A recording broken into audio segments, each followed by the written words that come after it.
guys, and welcome back to another video. So this is another immigration video. So today I'm going to be talking about how you get a study permit. So I'm going to walk you through the steps of what you do to get your study permit. When you apply for study permits, they give you 2 years to study in Canada. Like when you're coming for masters, I'm talking about a master's program.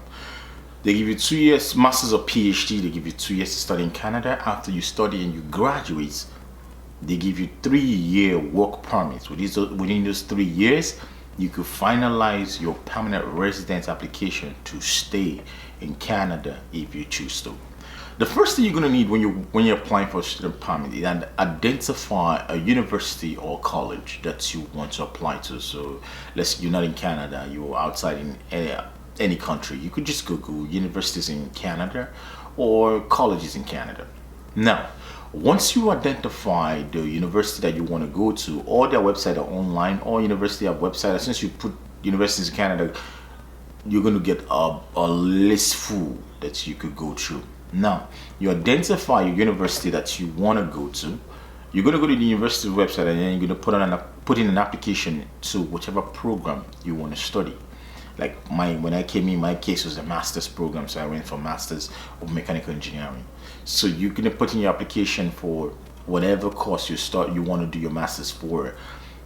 After you put in your application, you submit all the documents that they require, because it's a communication. As soon as you indicate your interest and you put in your application, they're gonna be communicating with you.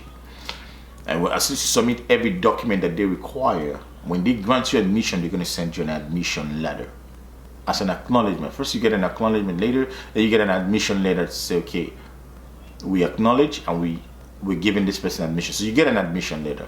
How long does it take for the application? You put in your application to a college or university, it takes probably 3 weeks or roughly a month. If they accept, your application will be accepted. Because why? When you say, okay, I've done undergrad, like me, like, okay, when I came in, I did undergrad, okay, in Nigeria, right? So they're gonna ask me, where's your transcript? I send the transcript over to them. They check your transcript, check, okay, the courses that you did, and like, okay, yeah, you qualify, you got a good grade. Then they send you an admission letter. With that admission letter, you apply. You go to the website, the cic.gc.ca, the Canada immigration website, and apply for study permit. When you go to the website, you're going to create a profile. So you're going to state that you're applying for student visa. You're going to ask you your education background, your name, which college gives you admission. Now, what do you need to apply for the student permit? What document do you need to apply? Because as soon as you apply for the student permit, they're going to create a document checklist for you.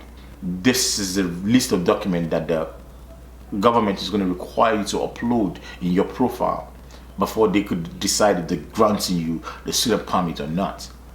They're going to ask you to upload the admission letter, which college or university gave you an admission. Then also you're going to upload your passport. They're going to ask you for your passport. They're going to ask you for police clearance.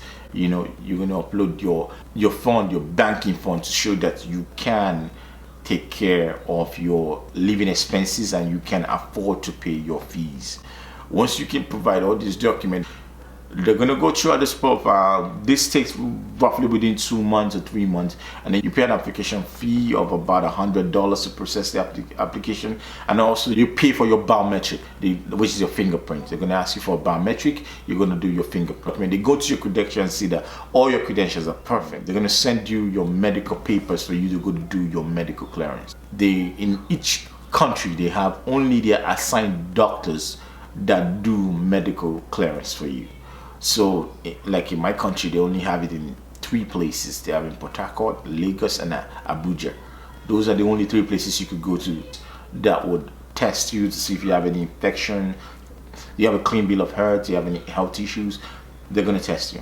They test you and they ascertain that, okay, you're fine. Then as soon as they send the test, you're not getting the test yourself. You're just going to go there, show up, present the document that the government has sent to you to the doctor, who's going to set them for you and take different tests, different lab tests. They take your blood, they do different lab tests, but you're not going to see the result. Send the results to the government of Canada, who then, as soon as they get the result and see that everything's perfect with you, would then send you a letter of acceptance, right? They send you a letter with barcodes and everything that they've accepted to grant you your study permits. With that letter, you're going to book your flight, take that letter, and you come to Canada. When you get to the airport, when you're about to cross your immigration, Immigration Canada is going to stamp and give you your study permit. Then after then, you decide by yourself with your level of education when you graduate to stay in Canada. So I hope this video helped you if you're applying for a study permit or looking or thinking about applying for a study permit. Thanks for watching. I'll see you next time.